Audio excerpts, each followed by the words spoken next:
Hello students and welcome back to our channel excellent learning point. तो बच्चों, आज की इस वीडियो में हम क्लास 10th का वर्कशीट नंबर 74 डिस्कस करने जा रहे हैं। ये हमारी हिंदी कृतिका की वर्कशीट है, साना साना हाथ जोड़ी। तो बच्चों, आज देखो ये हमारा चैप्टर हम इसे कंटिन्यू करने जा रहे हैं। तो सबसे पहले क्या लिखा हुआ है कि अब तक हमने क्या पढ़ चुका है बच्चों। तो अब तक हम जान चुके हैं कि साना साना हाथ जोड़ी नामक पाठ एक यात्रा वृतांत है।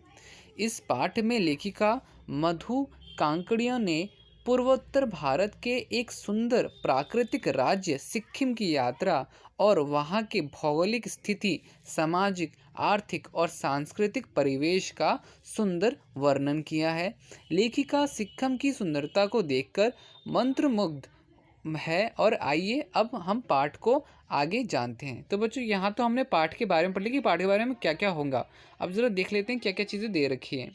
तो देखो आगे लिखा हुआ है, वहीं पर घूमते हुए एक सिक्किम नवयुवक ने मुझे बताया कि प्रदूषण के चलते की स्नोफॉल लगातार कम होती जा रही है, पर यदि मैं कटाव चली जाऊं तो मुझे वहाँ सर्दियाँ बर्फ़ मिल जाएंगी।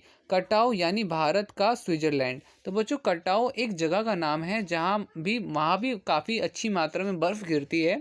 ठीक है, इसलिए यहाँ पे लिखा हुआ ना, कटाव यानी भारत का स्विट्ज़रलैंड। तो बच्चों, जहाँ सिक्किम की बात हो रही है वो इतना प्रदूषित हो रखा है कि स्नोफॉल जो है धीरे धीरे कम होती जा रही है प्रदूषण की वजह से। कटाव जो कि अभी तक टूरिस्ट स्टॉप नहीं बनने के कारण सुर्खियों में नहीं आया है। अब बच्चों, कटाव जो है ना, टूरिस्ट स्टॉप क्या होता है, मतलब वहाँ पे ना टूरिस्ट लायक अभी कुछ नहीं है। मतलब कि टूरिस्ट के लिए कई तरह की सावधानियाँ जो होती हैं और उस तरह का माहौल वहाँ पर नहीं है। ठीक है, तो उस वजह से वो अभी इतना सुर्खियों में नहीं है, मतलब कि बोलचाल में नहीं है और अपने प्राकृतिक स्वरूप में था। कटाव प्राकृतिक स्वरूप मतलब कि बच्चों, वहाँ पर मानव द्वारा जैसे होता है ना, घूमने फिरने की जगहें बनाना, रोड बनना, सड़कें बनना, वैसी व्यवस्था नहीं थी। ठीक है, घूमने फिरने की व्यवस्था नहीं थी। कटाव जो लायुंग से 500 फीट ऊंचाई पर था और करीब 2 घंटे का सफ़र था, वह नवयुवक मुझसे बतिया रहा था और उसकी घरवाली अपने छोटे से लकड़ी के घर के बाहर हमें उत्सुकता पूर्वक देख रही थी। अब बच्चों देखो, फिर इसके बाद लिखा हुआ है, तभी गाय ने आकर बाहर थैले में रखा हुआ महुआ गुड़प कर लिया। गुड़प मतलब कि बच्चों खा गई उसे। ठीक है, अब मीठी छिड़छिड़ियाँ देकर उसने गाय को भगा दिया। अब बच्चों, जिस तरह से गाय को भगाते हैं उसने गाय को भगा दिया। अब आगे क्या लिखा हुआ है, उम्मीद, आवेश और उत्तेजना के साथ अब हमारा सफ़र कटाव की ओर चल पड़ा। ठीक है, अब बच्चों, कटाव का रास्ता और ख़तरनाक था। अब ख़तरनाक क्यों था बच्चों? क्योंकि वो एक सिंपल सा, वो खास सही से बना नहीं है, घूमने लायक बना नहीं था और उस पर धुंध और बारिश थी। जितेन लगभग अंदाज से गाड़ी चला रहा था। अब बच्चों, जितेन कोई उनके साथ व्यक्ति होंगे जो उनके साथ घूम रहे होंगे। तो वो जितेन जो था वो अंदाजे से चला रहा था। अंदाजे से मतलब बच्चों, आपके सामने आगे क्या है, पहाड़ है या कोई व्यक्ति है, कुछ नहीं दिखाई दे रहा था, इतनी धुंध होती थी। आप सब जब सुबह सुबह स्कूल जाते होगे तब भी ऐसे होता होगा कि भाई सामने बस खाली चमक रहे हैं, दो लाइट से चमक रहे होते थे। ठंड में क्या होता था, सुबह सुबह अगर हम जब जाते थे तो काफ़ी बस खाली लाइटें चमकती थी, गाड़ी है या बस है वो पता नहीं चलता था, इतनी धुंध होती थी। तो वही बात यहाँ पे लिखी हुई है कि जितेन लगभग अंदाज से गाड़ी चला रहा था। पहाड़, पेड़, आकाश, घाटियाँ, सब पर बादलों की परत थी। ना ही बच्चों पहाड़ दिख रहे थे, ना ही आकाश, ना ही पेड़ वगैरह, कुछ भी नहीं दिख रहा था, घाटियाँ तक नहीं दिख रही थी। उस पर क्या थी, बादलों की परत थी। सब कुछ बादलमय था। बादलमय मतलब कि सब कुछ बादल ही बादल दिख रहा था। बादलों को चीड़ कर निकलती हमारी जीप खतरनाक रास्तों के एहसास ने हमें मौन कर दिया था और उस पर बारिश, एक चूक और सब खलास। ठीक है बच्चों, तो देखो हम इतनी मुश्किल से उस खतरनाक रास्ते से जा रहे थे और हम सब बिल्कुल शांत से हो गए थे वहाँ पर। फिर लिखा हुआ है कि बारिश, ठीक है, उस पर बारिश, एक चूक और सब खलास। ठीक है बच्चों, अगर बारिश हो गई तो सारी चीज़ें जो भी हम कर रहे हैं वो सब कुछ ख़त्म हो जाएगा।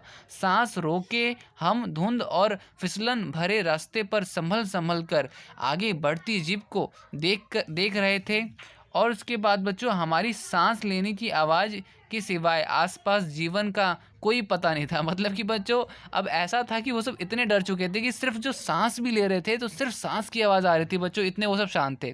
क्योंकि बच्चों पहाड़ी इलाके में ज़्यादा शोर मचने से भी दिक्कत हो जाती है, परेशानी हो जाती है, ठीक है।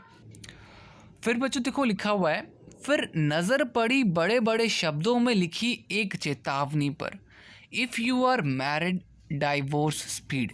अब बच्चों यहाँ पे इसका मतलब क्या हुआ कि अगर तुम शादीशुदा हो तो स्पीड से तलाक ले लो।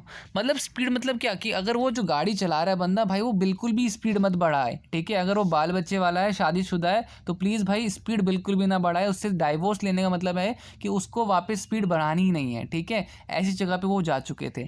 आगे लिखा हुआ है थोड़ी ही दूर आगे बढ़े कि फिर एक चेतावनी थी, दुर्घटना से देर भली सावधानी से मौत टली। तो बच्चों अगर आप सावधानी रखोगे तो आपकी जो आने वाला मतलब कि जो भी रास्ता होगा तो मौत होने से बच सकते हो आप। बेसिकली ये सारे कहावतें थी चेतावनी की, ठीक है, कि आप सब जल्दबाजी में स्पीड चलाओगे। दोनों में कहावत एक ही चीज़ की है बच्चों, स्पीड की लेकर के, ठीक है, कि अगर आप गाड़ी तेज चलाओगे तो आपके लिए हानिकारक रहेगा। दुर्घटना से देर भली, अब कोई दुर्घटना हो जाए उससे अच्छा तो देर हो जाए, ठीक है। अब आप कहीं रास्ते में भागते हुए जा रहे हो, एक्सीडेंट हो जाएगा, इससे अच्छा आप कहीं जहाँ जा रहे थे वहाँ 2 घंटे लेट ही पहुँचोगे ना कम से कम। और लाइफ टाइम के लिए लेट हो जाओगे, इस धरती से लेट हो जाओगे, सीधा भगवान जी के पास पहुंच जाओगे। तो इससे अच्छा थोड़ा सा 2 घंटे लेट हो जाओ। तो यहाँ पे भी बच्चों स्पीड को लेकर के ही बोला गया, यहाँ पर भी स्पीड को लेकर ही, गाड़ी की स्पीड को लेकर ही बोला गया था। अब यहाँ पे फिर आते हैं हमारे कुछ प्रश्न उत्तर। तो ये हमारे पास 5 प्रश्न उत्तर हैं, वो हम करने वाले हैं। तो आ जाओ बच्चों स्टार्ट करते हैं इनको भी। तो जैसा कि हमारा पहला प्रश्न है, लेखिका के मंत्र मुग्ध होने का क्या कारण है। तो लेखिका सिक्किम की सुंदरता को देखकर मंत्र मुग्ध हो गई थी, ये हो गई है, ठीक है। इसके बाद प्रश्न 2, किस कारण से स्नोफॉल लगातार कम हो रही थी। तो बच्चों इसका भी हमें पता था, प्रदूषण के कारण स्नोफॉल लगातार कम हो रहा है या हो रही थी। फिर इसके बाद कटाव अभी तक सुर्खियों में क्यों नहीं आया था। तो बच्चों कटाव उस वक्त इतना बना नहीं था, ठीक है। तो कटाव अभी तक सुर्खियों में इसलिए नहीं आया क्योंकि टूरिस्ट स्टॉप नहीं बना था और वहाँ वह अपनी प्राकृतिक स्वरूप में था। बच्चों देखो अब कोई जगह घूमने वाली है बट अगर वहाँ पे होटल्स नहीं होंगे, मार्केट नहीं होगा, तो आप सिर्फ वहाँ पर में बेसिकली 2-3 घंटों के लिए रह पाओगे, क्योंकि वो इतना ठंड का इलाका है कि आप ज़्यादा दिन तक बाहर नहीं घूम सकते। आपको कहीं ना कहीं रहना पड़ेगा, कहीं ना कहीं रुकना पड़ेगा। तो कहीं रुकोगे तो कोई होटल में रुकोगे ना, ये तो नहीं कि आप कैंप बनाओगे। हर किसी की बस की तो बात नहीं होती कैंपिंग करना, ठीक है। तो ये अच्छा यहाँ पे हमारा थर्ड का आंसर हो जाएगा बच्चों। इसके बाद प्रश्न 4, सिक्किम नव युवक ने लेखिका को कटाव के बारे में क्या बताया। तो सिक्किम नवयुवक ने बताया कि कटाव लायुंग से 500 फीट ऊंचाई पर था और करीब 2 घंटे का सफ़र है। सिंपल सा था बच्चों ये भी आंसर। और इसके बाद हमारा आखिरी प्रश्न 5। बट बच्चों प्रश्न 5 से पहले अगर वीडियो अच्छी लगी, सारी चीज़ें समझ में आ गई, तो प्लीज़ वीडियो को लाइक शेयर कमेंट ज़रूर कीजिएगा। बताइएगा ज़रूर कैसा लगा आपको सब कुछ। और बच्चों अगर आपने अभी तक सब्सक्राइब भी नहीं किया, चैनल को सब्सक्राइब करो, बेल आइकन प्रेस करो ताकि आपको ऐसी वीडियोज़ के अपडेट्स मिलते रहें।